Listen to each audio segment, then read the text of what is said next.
जय हिंद मेरे प्यारे बच्चों। स्वागत है आप सभी मेरे प्यारे बच्चों का आपके अपने YouTube channel Subhash study centre पर। तो जितने भी मेरे प्यारे बच्चे कक्षा 10 में हैं, आज का यह वीडियो आप सभी के लिए है, क्योंकि आज के इस वीडियो में हम देखने वाले हैं, हम लोग पढ़ेंगे क्या, सूरदास के पद। और सूरदास के पदों की मैं आपको लिखित व्याख्या भी बताऊंगा। यहाँ पर आप देख सकते हैं, बोर्ड परीक्षा में आपको सूरदास के पदों की व्याख्या कैसे लिखनी है या अपनी नोट्स बनाते समय आपको सूरदास के पदों को कैसे लिखना है, व्याख्या, संदर्भ और काव्य सौंदर्य कैसे लिखना है, सारी चीज़ें पूरी क्लियर नोट्स आप बना सकते हैं वीडियो के माध्यम से। तो यह पार्ट 1 है सूरदास के पदों का वीडियो। मेरे प्यारे बच्चों, मैं पार्ट 2 बनाऊंगा वीडियो इस सूरदास जी के पद से रिलेटेड, क्योंकि पद 11 हैं और कुल 11 पदों को पढ़ाने के लिए, 11 पदों की व्याख्या बताने के लिए, ताकि आपको समझ में आ जाए और आप अपने नोट्स बना लें, इसलिए मैं पार्ट 2 भी बनाऊंगा। तो मेरे प्यारे बच्चों, शेयर कर दीजिए एक बार इस वीडियो को। यहाँ पर पहला पद है मेरे प्यारे बच्चों, चलिए मैं आपको पढ़ाऊं और इसके बाद मैं इसका सरल, बिल्कुल आसान से व्याख्या बताऊंगा। पहला पद है मेरे प्यारे बच्चों, आप लोग ध्यान दीजिएगा। चरण कमल वंदो हरिराई, चरण कमल वंदो हरिराई, जाकी कृपा पंगु गिर लांग है, अंधे को सब कछु दर्शाई। सूरदास जी कहते हैं कि मैं भगवान श्री कृष्ण के चरण कमल वंदो हरिराई, अर्थात मैं भगवान श्री कृष्ण के कमलवत चरणों की वंदना करता हूँ। जाकी कृपा पंगु गिर लांघे, जाकी कृपा, जाकी अर्थात जिसकी कृपा से, पंगु अर्थात लंगड़ा, गिरि लांघे अर्थात पर्वत को लांघे, लांघ जाता है, पार कर लेता है। अंधे को सब कछु दर्शाई, और अंधे व्यक्ति को सब कछु दर्शाई अर्थात सब कुछ दिखाई या सब कुछ दिखलाई पड़ने लगता है। बहिरो सुने गूंग पुनि बोलें, बहिरा मनुष्य सब कुछ सुनने लगता है। बहिरो सुने गूंग पुनि बोले, और गूंगा क्या करने लगता है, गूंगा पुनः बोलने लगता है। रंक चलें सिर छत्र धराई, रंक अर्थात कोई भिखारी पर यदि भगवान श्री कृष्ण के इन चरणों की कृपा हो जाती है तो वह सिर पर सोने का छत्र धारण कर चलने लगता है।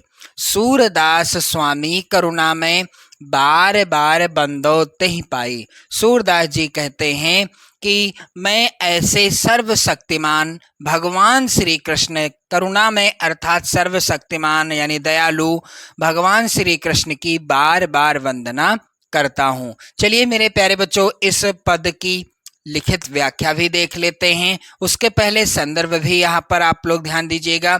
यहाँ पर आप लोग ध्यान देंगे संदर्भ कैसे लिखा जाता है।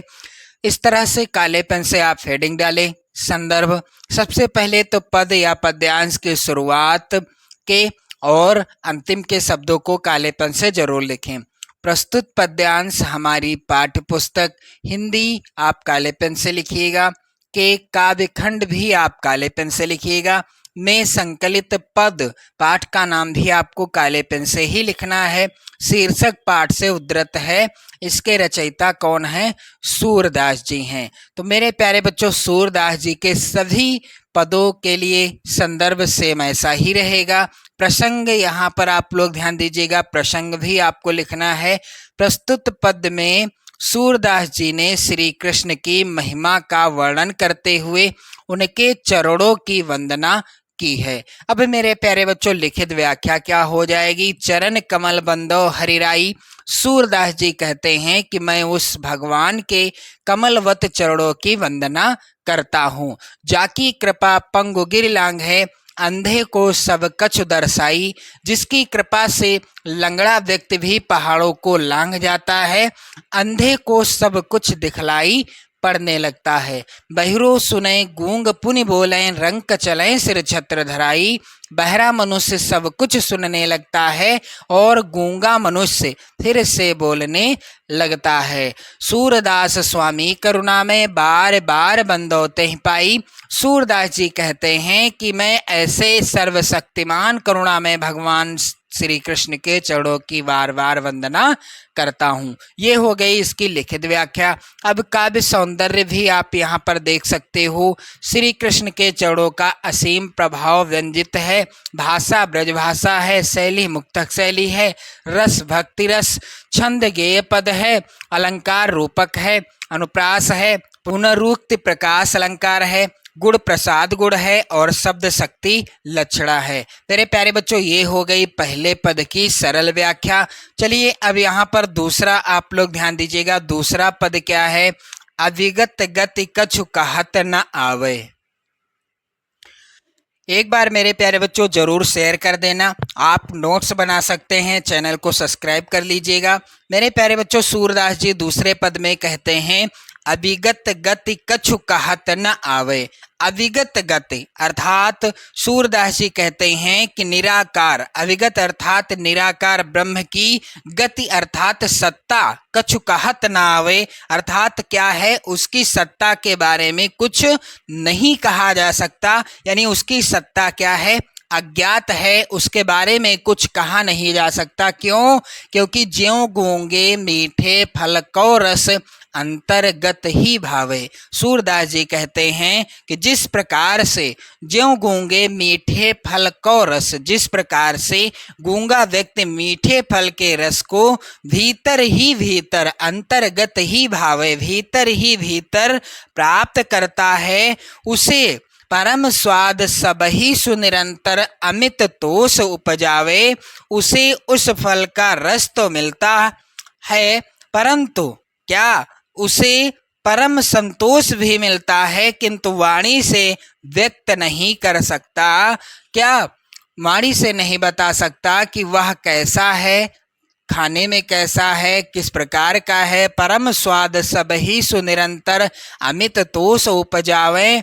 मन बानी को अगम अगोचर सो जाने जो पावे। सूरदास जी कहते हैं कि मन बानी अर्थात उसी प्रकार से जो निराकार ब्रह्म है उसके स्वरूप को वाणी से व्यक्त करना कठिन है। मन बानी को अगम गोचर सो जाने जो पावे, क्योंकि वह ब्रह्मा इंद्रियों की पहुंच से बाहर है।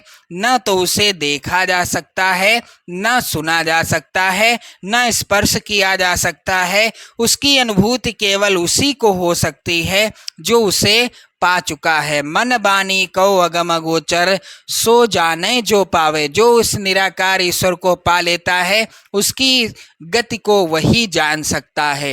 रूप रेख गुण जाति जुगत बिनु, रूप रेख गुण जाति जुगत बिनु निरालंब कित धावे।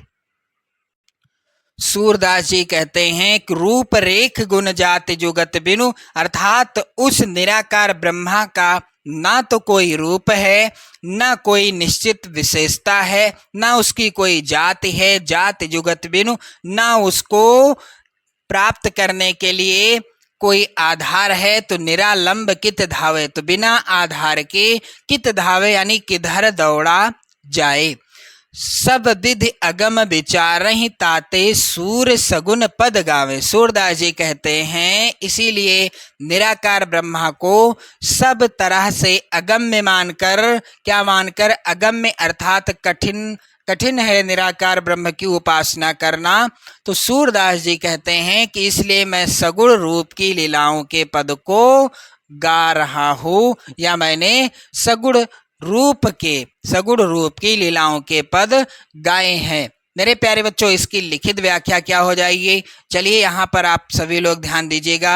संदर्भ से वैसे ही रहेगा जैसा मैंने आपको बताया था, और प्रसंग में थोड़ा सा चेंज हो जाएगा क्योंकि प्रसंग और व्याख्या बदल जाती है। तो मेरे प्यारे बच्चों, प्रसंग इस पद का क्या होगा? इस पद में सूरदास ने निराकार ब्रह्म की उपासना की कठिनाइयों का उल्लेख करते हुए साकार ब्रह्म की उपासना को श्रेयस्कर और व्यवहारिक माना है। तो सूरदास जी कहते हैं कि अभिगत गति कछु कहत न आवे, अर्थात सूरदास जी कहते हैं कि निराकार ब्रह्म की सत्ता अज्ञात है, शब्दों में उसका वर्णन नहीं किया जा सकता है।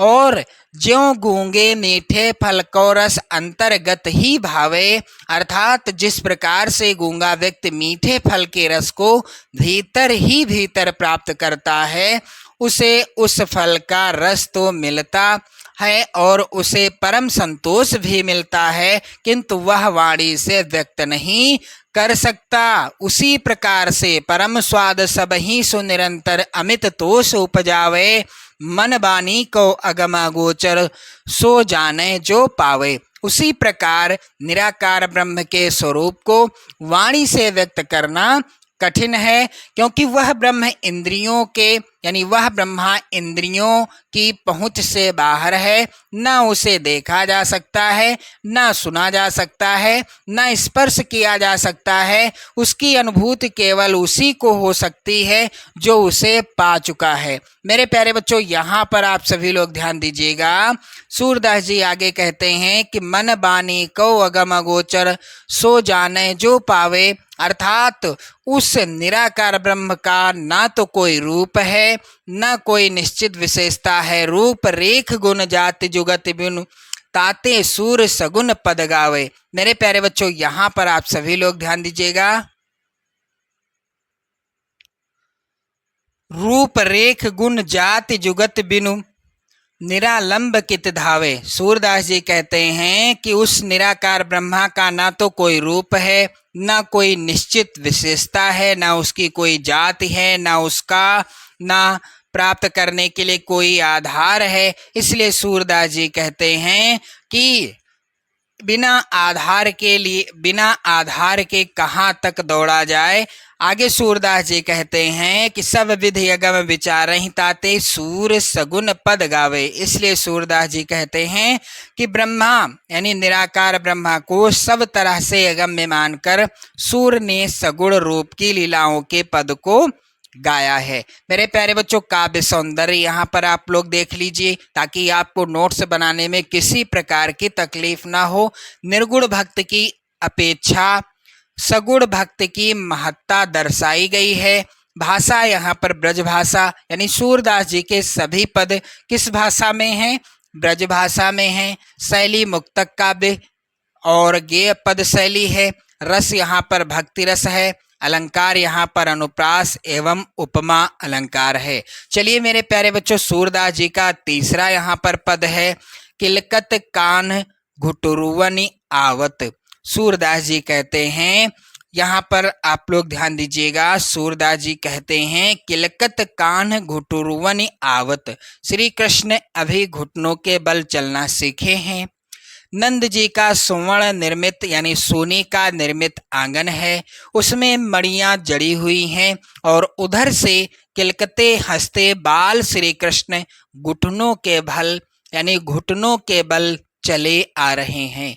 किलकत कान घुटुरुवनि आवत। सूरदास जी कहते हैं कि बाल श्री कृष्ण किलकते हुए हंसते हुए, किलकत कान अर्थात बाल श्री कृष्ण किलकते हुए हंसते हुए घुटनों के बल चले आ रहे हैं। मणिमय कनक नंद कै आंगन बिंब पकड़बे धावत। सूरदास जी कहते हैं कि मणिमय कनक आंगन कैसा है? नंद बाबा का आंगन जो है वह स्वर्ण से निर्मित है और वह नंद के आंगन में अपनी परछाई देखकर मणिमय कनक नंद के आंगन बिंब पकड़बे धावत, यानी स्वर्ण से निर्मित आंगन में अपने ही बिंब को अर्थात परछाई को पकड़बे यानी पकड़बे अर्थात पकड़ने के लिए धावत यानी दौड़ रहे हैं। और कबहू निरख हरि आपु छाह को करी सौ पकड़न चाहत। सूरदास जी कहते हैं कबहू निरख अर्थात जब श्री कृष्ण किलकारी मारते हैं, यानी सूरदास जी कहते हैं कि वह नंद के आंगन में अपनी ही परछाई को, कबही निरख हरि आप छाह को, अर्थात अपनी ही परछाई को देखकर करि सौ पकड़न चाहते, यानी उसे अपने हाथों से पकड़ना चाहते हैं। किलकी हसत राजत द्वय दतियां पुनि पुनि तहि अवगाहत। सूरदास जी कहते हैं कि कभी कभी वे किलकारी मारते हुए हंसते हैं तो उनके दो दांत बहुत शोभायमान हो जाते हैं, बहुत ही शोभा देते हैं।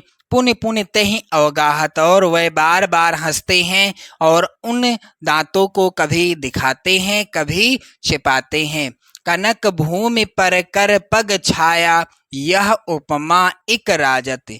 सूरदास जी कहते हैं कि उस सुवर्ण भूमि में श्री कृष्ण के हाथ पैर की परछाई कमल के समान बहुत सुंदर दिख रही थी। कनक भूमि पर, कनक भूमि अर्थात सुवर्ण से निर्मित भूमि पर कर पग छाया, उनके हाथ और पैरों की छाया, यह उपमा इक राजत, यानी यह जो है उपमा बहुत ही सुंदर दिख रही थी। अर्थात यह जो है उनके हाथ पैर की छाया बहुत ही शोभा दे रही थी।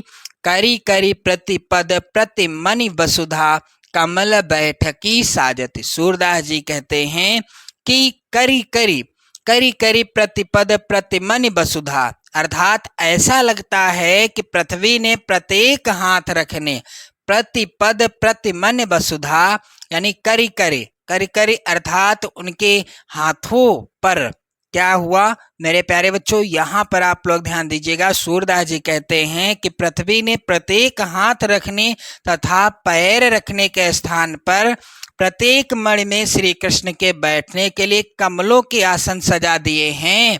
कमल बैठकी साजत, यानी भगवान श्री कृष्ण के लिए पृथ्वी ने कमलों के आसन सजा दिए हैं। बाल दशा सुख निरख जसोदा पुनि पुनि नंद बुलावती अचरा तरलय ढाक सूर के प्रभु को दूध पियावती। सूरदास जी कहते हैं कि बाल दशा, यहाँ पर आप लोग ध्यान दीजिएगा, श्री कृष्ण की इस बाल रूप की शोभा को देखकर यशोदा जी पुनि पुनि यानी बार बार नंद को बुलाती हैं और अचरा तरलय ढाक सूर के प्रभु को दूध पियावते, और अपने आंचल के नीचे ढककर भगवान श्री कृष्ण को दूध पिलाती हैं। यहाँ पर आप लोग ध्यान दीजिएगा। चलिए मैं आपको इसकी लिखित व्याख्या दिखा दूं, बता दूं। सबसे पहले तो मेरे प्यारे बच्चों यहाँ पर इसका आप प्रसंग ध्यान दीजिएगा, संदर्भ सेम वैसा ही रहेगा। प्रसंग यहाँ पर आप लोग ध्यान देंगे। इस पद में मात्र हृदय के वात्सल्य का बड़ा ही सजीव एवं स्वाभाविक चित्रण हुआ है। मेरे प्यारे बच्चों यहाँ पर अब आप यहाँ पर लिखित व्याख्या ध्यान दीजिएगा। इस तरह से व्याख्या आप हेडिंग डाल देंगे तो व्याख्या क्या हो जाएगी, किलकत कान घुटरुवनी आवत, अर्थात श्री कृष्ण अभी घुटनों के बल चलना सीखे हैं। नंद का सुवर्ण निर्मित आंगन है और उसमें मड़ियां जड़ी हैं। उधर से किलकते हंसते बाल कृष्ण घुटनों के बल यानी घुटनों के बल चले आ रहे हैं। किलकत कान घुटरुवनी आवत मणिमय कनक नंद के आंगन बिंब पकड़िबे धावत। मणिमय कनक अर्थात सोने के व नंद के आंगन में अपनी ही परछाई को देखकर उसे पकड़ना चाहते हैं। कबहु निरख हरि आप छाह को करि सौ पकड़न चाहत, और कभी भगवान श्री कृष्ण अपनी ही छाह को देखकर उसे अपने हाथों से पकड़ना चाहते हैं। किलकी हंसत राजत द्वैदतियां पुनि पुनि तहि अवगाहत, अर्थात सूरदास जी कहते हैं यहाँ पर कि जब श्री कृष्ण किलकारी मारकर हंसते हैं तब उनके दो दांत बहुत सुंदर लगते हैं। वह बार बार उन दांतों को दिखाते और छिपाते हैं। कनक भूमि पर कर पग छाया यह उपमा इक राजत। उस सुवर्ण भूमि में श्री कृष्ण के हाथ पैर की परछाई कमल के समान बहुत सुंदर दिख रही थी। यहाँ पर आप लोग ध्यान दीजिएगा।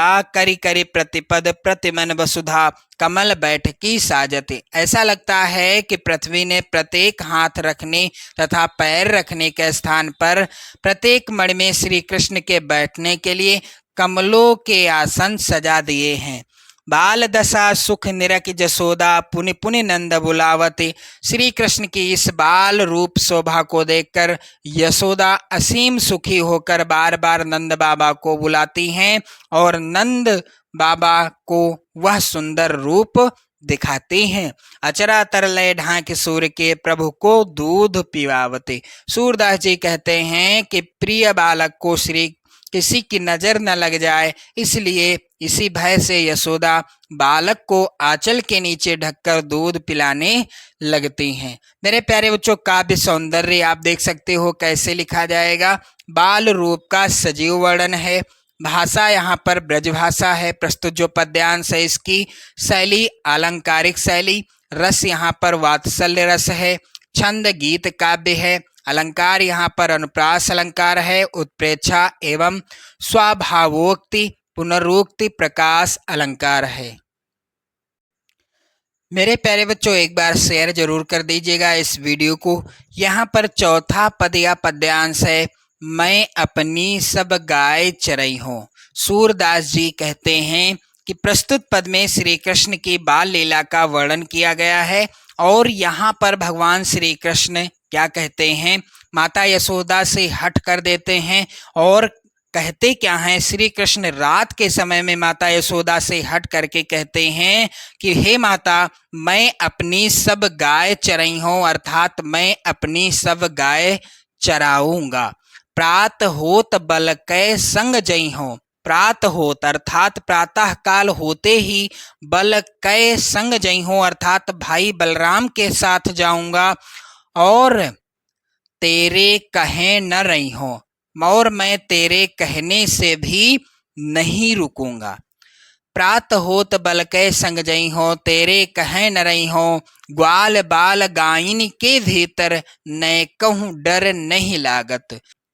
सूरदास जी कहते हैं कि भगवान श्री कृष्ण कहते हैं माता यशोदा से कि हे माता, मुझे ग्वाल बाल यानी ग्वाल बालों और गायों के बीच खड़े होने पर जरा भी डर नहीं लगता। ग्वाल बाल गायन के भीतर न कहूँ डर नहीं लागत, अर्थात मुझे ग्वाल बालों और गायों के भीतर खड़े होने पर जरा भी डर नहीं लगता। आज न सोई हो नंद दुहाई रैन रहाऊंगो जागत। सूरदास जी कहते हैं कि भगवान श्री कृष्ण ने कहा माता यशोदा से कि आज मैं नहीं सोऊंगा।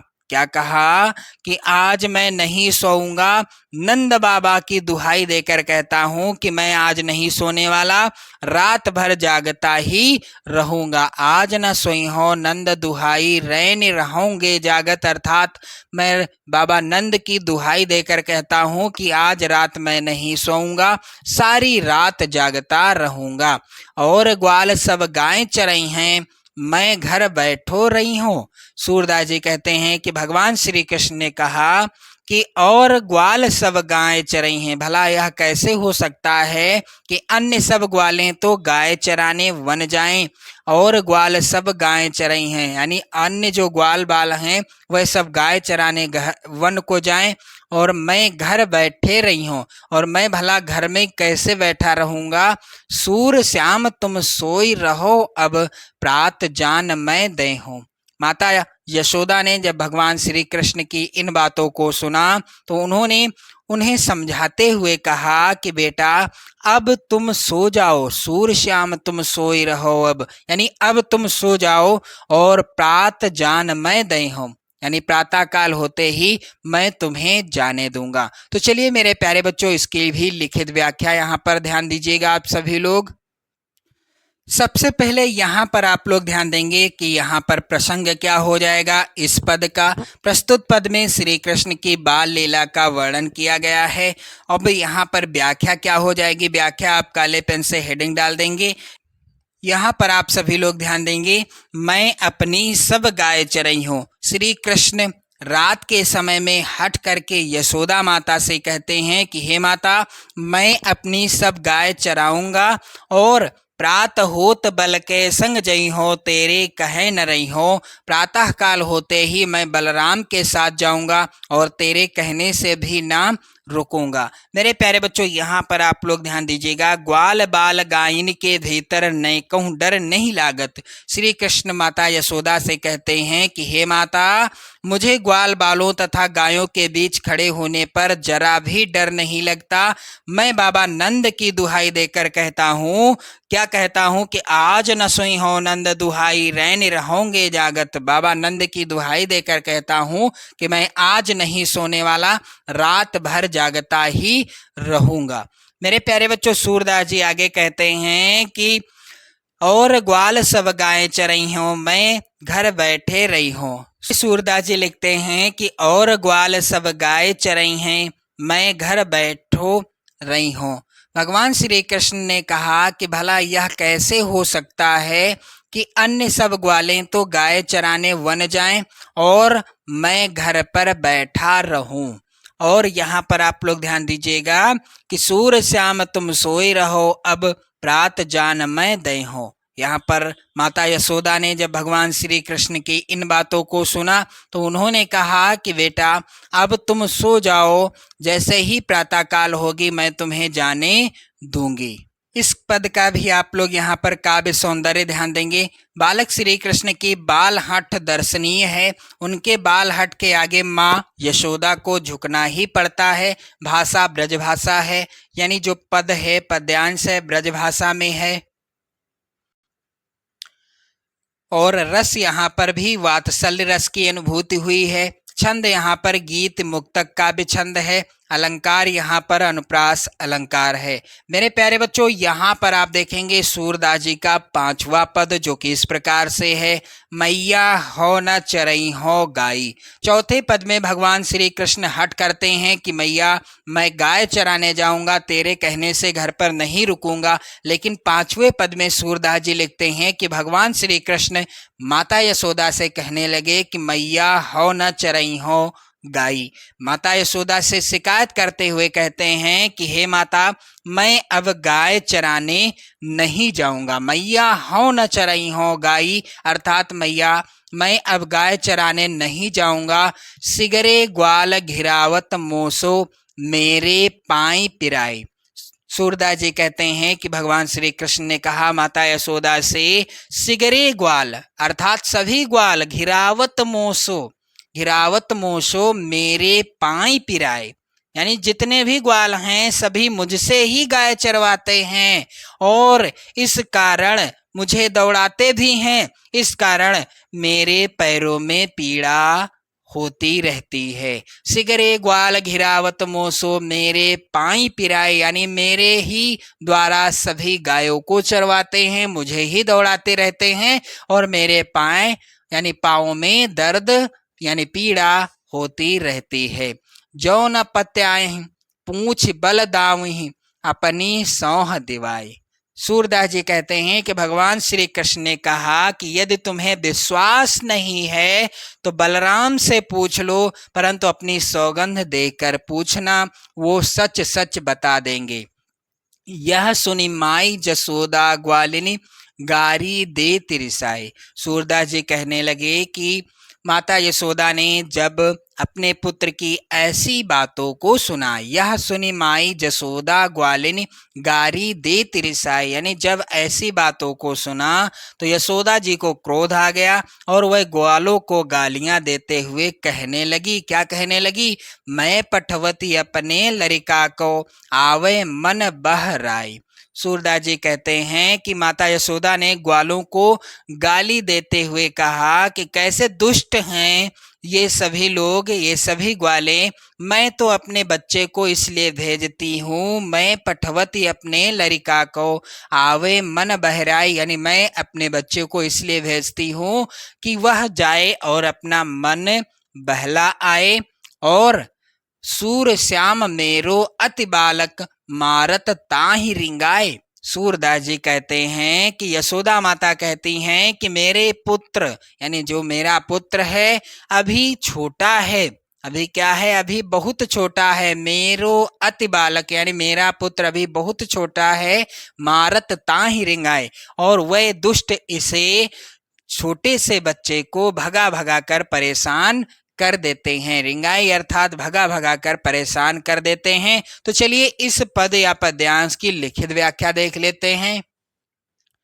सबसे पहले तो इसका प्रसंग क्या हो जाएगा। इस पद में सूरदास जी ने बालहठ तथा माता के वात्सल्य का चित्रण किया है। मेरे प्यारे बच्चों, लिखित व्याख्या क्या हो जाएगी, इस तरह से आपको व्याख्या हेडिंग डाल देना है। काले पेन से आप हेडिंग डालिएगा। चलिए व्याख्या क्या हो जाएगी कि मैया हो न चरई हो गाई। श्री कृष्ण माता से शिकायत करते हैं कि हे माता, मैं अब गायें चराने नहीं जाऊंगा। और आगे क्या कहते हैं कि सिगरे ग्वाल घिरावत मोसो मेरे पाए पिराए, यानी ये सभी ग्वाले मुझसे ही गायें चरवाते हैं, मुझे दौड़ाते रहते हैं, इससे मेरे पैरों में पीड़ा होती रहती है। एक बार शेयर कर देना इस वीडियो को मेरे प्यारे बच्चों। जिन बच्चों को नोट्स बनाना है, बोर्ड परीक्षा में लिखने का तरीका सीखना है, आप सभी लोग चैनल को भी सब्सक्राइब कर लीजिएगा। आगे यहाँ पर आप लोग ध्यान दीजिएगा, सूरदास जी लिखते हैं कि यहाँ पर आप लोग ध्यान दीजिएगा कि जौ न पत्याय ही पूछ बल दावे अपनी सौह दिवाए। यदि तुम्हें विश्वास नहीं है तो बलराम से पूछ लो, परंतु अपनी सौगंध देकर ही पूछना। आगे सूरदास जी लिखते हैं कि यह सुनी माई जसोदा ग्वालिन गारी दे तिरसाए। अपने पुत्र की ऐसी बातों को सुनकर यशोदा जी को क्रोध आ गया और वह ग्वालों को गालियां देते हुए कहने लगी। क्या कहने लगी कि मैं पठवती अपने लड़का को आवे मन बहराई, यानी कहने लगी कि कैसे दुष्ट हैं ये ग्वाले, मैं तो अपने बच्चे को इसलिए भेज देती हूँ कि वह अपना मन बहला आए। और क्या करते हैं ये लोग, सूर श्याम मेरो अति बालक मारत ताहि रिंगाए। सूरदास जी कहते हैं कि माता यशोदा ने कहा कि मेरे पुत्र को, यानी जो मेरा पुत्र अभी बहुत छोटा है, इस मेरे पुत्र को ये दुष्ट क्या करते हैं, भगा भगा कर परेशान कर देते हैं। चलिए मेरे प्यारे बच्चों, काव्य सौंदर्य भी यहाँ पर आप लोग ध्यान दीजिएगा, क्योंकि नोट्स आपको बनाना है। यहाँ पर बाल स्वभाव तथा मातृ हृदय के वात्सल्य का चित्रण हुआ है। भाषा यहाँ पर ब्रज भाषा है, यानी जो पद या पद्यांश है ब्रज भाषा में है। रस यहाँ पर भी वात्सल्य रस है। छंद मुक्तक पद गीत काव्य है। अलंकार यहाँ पर अनुप्रास अलंकार है और गुण यहाँ पर माधुर्य गुण है। अब यहाँ पर आप लोग ध्यान दीजिएगा, मैं आपको एक पद और पढ़ाऊंगा। यहाँ पर जो छठा पद है, सखीरी मुरली लीजय चोरी, इसकी भी लिखित व्याख्या आपको मैं बताने वाला हूं। तो वीडियो को आप लोग जरूर शेयर कर दो और अपनी नोट्स बना सकते हैं आप सभी लोग चैनल को सब्सक्राइब करने के बाद। तो यहाँ पर आप लोग ध्यान दीजिएगा, छठा पद क्या है, सखीरी मुरली लीजय चोरे।